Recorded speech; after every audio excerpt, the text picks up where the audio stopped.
Сәлем достар, сіздермен бірге BNA Group және бүгін мен сіздерге 2015 жылғы қылмыстық детективтік фокус атты кинолентасы туралы айтып беретін боламын. Никки Сперджин есімді адам Нью-Йорктегі бір барда отырады.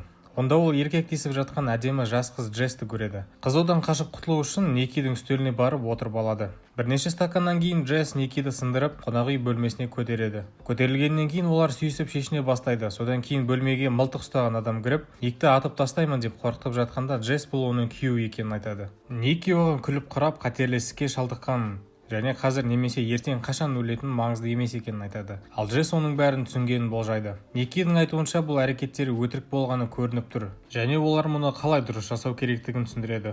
Ерлі-зайыптылар кетіп қалады, бірақ Никки қызға ғашық болғаны анық. Және Джесс қонақ үйден шыққаннан кейін ол оған келіп, оны кофеге шақырады. Никки оған сәтсіз алаяқтыққа қатысқан екі серіктес туралы әңгіме айта бастайды. Онда бір серіктес бірге жұмыс істемейтіндей әсер қалдыру үшін екіншісін атуға тура келді. Ал бұл серіктестер Никкидің әкесі мен атасы болған. Тревожная Толетта атты жоспарды қолдана отыра біреу мылтықпен екіншісін атып тастады. Джесс оны өз шеберлігіне үйретуді сұрайды. Ол келесіде және алаяқтық бұл концентрация ойыны екенін айтып, ең бастысы назар аудару орталығы екенін түсіндіреді. Адамның миы баяу және көп тапсырма режимінде жұмыс істей алмайды. Сен жәбірленушінің басына кіріп, олардың көзқарасы бойынша заттарды қабылдауың керек. Мұны айта отырып, ол одан заттарын шешіп алады. Оған сәттілік тілеп, кетіп қалады. Никки бизнесін досы Хорстпен және өзінің алаяқтық тобымен бірге Орлеан қаласына келеді. Айтпақшы, Никкиде құмар ойындар мәселесі бар. Өйткені ол ат жарысында ақша ұтылып қала береді. Бірнеше күннен кейін Джесс іздеуден кейін Никкиді табады. Ол оған командаға қосылуға рұқсат беруін сұрап, Никки оны сынап көруге және командасымен знакомить етеді. Оның командасы Джесстің келетінін білді.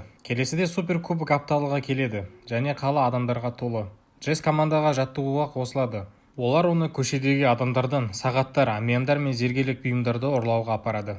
Никки таңғалып, енді Джесс командаға қосыла алады деп жауап береді. Олар сондай-ақ оны қонақ үйдің казиносына апарады. Онда олар несие карталарын қолдан жасау сияқты схемаларын ашады. Олар тіпті пин-код жазбаларын ұрлау үшін жалған банкоматтар орнатқан. Джесс Фархат деген Никкидің досымен және серіктесімен кездеседі. Ол одан да күрделі схемаларға қатысады. Фархат негізінен Джесстің қатысуын елемейді, бірақ қыз оған ренжімейді. Кейін Никки Джесске ұрланған деректермен не істейтін және пайданы пайызбен қалай бөлетін туралы түсіндіреді. Ол өзіне ұнайтын алқаны байқайды, бірақ Никки ұрланған заттардың бәрі ешқандай дәлел қалмас үшін сатылуы керек дейді. Джесс Никкиден үлкен алаяқтық туралы сұрағанда, ол жай ғана жаппай бизнеспен айналысатынын айтады. Ал үлкен алаяқтық бұл жай ғана қиял. Барлығы сөмкелерді тексеріп, ақшаны қайта есептеп жатқанда Никки ставка жасау үшін үйінде ақша сұрайды. Никки Джесске ұйықтайтын орын тапты. Ал ол одан апарып тастауын сұрағанда, оған такси алған дұрыс екенін айтады. Ол екеуінің арасында романтикалық қарым-қатынас болмау керек екенін көрсетеді. Біраз уақыттан кейін ол бәрібір шыдамай Джесске келеді және олар 18+пен айналыса бастайды. Джесс Никкиден сұрайды, неге кейбір адамдар оны жұмсақ деп атайды. Оның айтуынша, әкесі оны осылай атаған, өйткені оған зефир сияқты жұмсақ екенін айтқан. Олар айналысып жүрген ойында жүрекке орын жоқ деп санайды. Өйткені ол өлтіруі мүмкін. Үлкен ойынның алдында ұрланған заттардың барлық құны қайта есептелген кезде Никки командасын жинап, олардың рекордтық аптамен құттықтайды. Ол $1,2 миллион алып келді. Ол барлығына өз үлестерін жіберуге уәде беріп, үйлеріне жібереді. Хорст белгілі бір ақша пакетін береді және Никкиден ставка тікпеуіне уәдесін алып алады. Джесс екеуі футбол ойынына барады. Джесс оған футболдың ұнатпайтынын айтады. Никки оны қызықтыру үшін әртүрлі тақырыптарға шағын ставкалар жасайды. Мысалы, бұл жанкер хот-догты ұстап алады ма, ал екіншісі тұруға тым мас па. Қысқа шорты киген әйел жүргенде оның бөксесіне қанша ер адам қарайды деп дауласады. Джесс 8-ге, ал Никки 3-іне қояды. Ливан есімді адам қызығып, ойынға қосылып 5 адам деп қояды. Әйел өтіп бара жатқанда 7 ер адам оның артына қарайды. Джесс жеңді. Ливан ойынға ставка жасауды ұсынады. Джесс бас тартып, футбол туралы ештеңе білмейтінін айтады. Никки оның ұсынысын қабылдайды және олар $1000 қояды. Бірақ Никки жеңіліп қалып, бас тартқысы келгенде Ливан оны қайтадан ойнауға көндіреді. Никки келісіп ставканы көтереді. Ол ұтылып, оған бір стопка ақша береді. Ставкалар осы екеуі әрекет ете бастағанда өсе бастайды. $10,000 жоғалтқаннан кейін Джесси қолында бір қап ақшаны ұстап, оған кету керек екенін айтады. Ол қалған барлық ақшаны алып, оны үстелге қояды. Ол жаңа ойын ойлап тапты. Олар картаны таңдау керек. Кімде көп болады, сол жеңеді. Ливайн бірінші бастап 5-ті алады. Никки ұтуға мүмкіндік бар деп қуанып, картаны аударған кезде ол 3-тікті көреді. Олардың командасы жұмыс істегеннің бәрін жоғалтты. Джесс есеңгіреп қалды. Никки ақыры шаршады және ол кеткісі келді. Левайн мырза оны тағы да үлкен балалармен ойнағанда не алатынын айтып мазақ қылады. Ники бұрылып қайтадан ставканы 2 есе көбейтуді шешеді. Ол Левайнға алаңда кез келген ойыншыны таңдауды айтады, және ол кім екенін біледі. Бұл мүмкін емес сияқты. Ол Никиді жынды деп санайды және жындыларға ставка жасамайды. Сондықтан Ники Левайн таңдаған ойыншыны Джесс табады деген условие қояды. Левайн тегін ақшадан бас тарта алмайды, сондықтан ол келіседі және ойыншыны таңдайды. Джесс бинокльге қобалжып қарап тұрғанда Левайн оларға шегінуге мүмкіндік береді. Джесс Никиге қарап, және ол одан шегіну үшін осы мүмкіндікті пайдаланшы, өтінем сенен деген взглядпен қарайды. Бірақ Ники оған таңдау жасауды айтады. Джесс ойыншыларды тағы да қобалжып қарап, кенеттен Фархатты 55 нөмірлі жейдемен байқайды. Ол күлімсіреп соны таңдайды. Бұл дұрыс жауап болып, Левайн мырза аң-таң болып қалады. Қазір көп ақшасы бар Ники үйіне бара жатып, Джесске бұл басынан бастап жоспарланғанын түсіндіреді. Ол Левайнның атақты ойыншы екенін білді, сондықтан оны тек 55 нөмірін көріп, ойлай алатындай етіп орнатты. Күні бойы бейсаналық түрде оны осы санды қолайлы сәтте таңдауға мәжбүр етеді. Содан кейін Ники таксиді тоқтатып, артында басқа көлік келіп тоқтайды. Ол такси жүргізушісіне Джессті әуежайға апаруды бұйырады. Ол оның үлесін тастап, бірде-бір сөз айтпастан кетіп қалады. Осылайша Джесс шатасып, жүрегі жараланады. 3 жылдан кейін Аргентинаның Буэнос-Айрес қаласында Ники Рафаэль Гаррига есімді автокөліктердің иесі миллиардермен жұмыс істейді. Ол алдағы жұмыс маусымына артықшылық беретін революциялық жаңа жанармай жағу алгоритмін иеленеді. Алайда Рафаэль бұл жеткіліксіз болады деп алаңдайды. Сондықтан Ники өзін Рафаэльдің наразы бұрынғы қызметкер ретінде көрсетуі керек, және өтірік нұсқасын ең үлкен бәсекелес басқа жарыс машинасының иесіне сату керектігін айтады. Нәтижесінде қарсылас баяу болады, ал ол керісінше финишқа тезірек барады. Ники Рафаэльдің сарайында болып жатқан вечеринкаға барып, барменге мас болып көріну үшін оған мұзды арақ құюды бұйырады. Барлық қонақтармен сөйлесіп, Рафаэльге бара жатқан кезде ол Джесстің баспалдақтан түсіп бара жатқанын көреді. Ол Рафаэльді сүйгенін көріп қатып қалады. Содан кейін ол Джесске келіп сөйлесе бастайды. Ол мұнда алаяқтықпен айналысудан шаршап көшіп келгенін айтады. Ники көңілсіз болып бір стакан арақ алуға барғанда оның орнына оған су құйылады.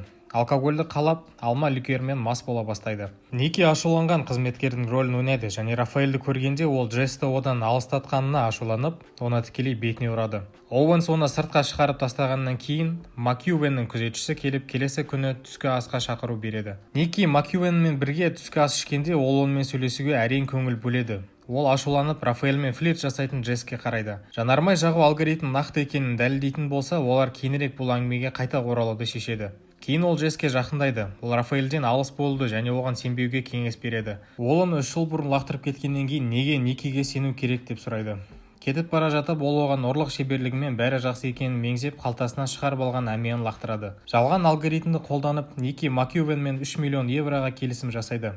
Джесске жақындауға көп уақыт жұмсайды, оның әмиянын ұрлау сияқты жағымсыз стратегияларды қолданады. Осылайша оны тек онымен сөйлесу үшін өзіне бағыттайды. Флирт дауыспен Джесс оған естігісі келгенін бәрін айтады және сүйісер алдында олар соңғы рет болғаннан бері көп нәрсені үйрендім деп ақырын сыбырлайды. Және оған ер адамдармен қалай флирт жасауды қазір Никимен ойнағанда үйренгенін мысалмен көрсеткісі келді. Ол одан аулақ болу керек және ол енді оның ақымақтығына тап болмайды деп жауап береді. Содан кейін Ники Фархатты Джессті сендіруге және екінші мүмкіндік беру үшін көндіреді. Өйткені ол оны жақсы көреді және жасаған заттары үшін өте қатты өкінеді. Фархат Джесске барып 3 жыл бұрын көз салған алқасын береді. Ники онымен тағы бір рет сөйлеседі. Ол бірнеше жыл жұмыс істемегенін айтады, өйткені ол оны дұрыс емес деп санайды.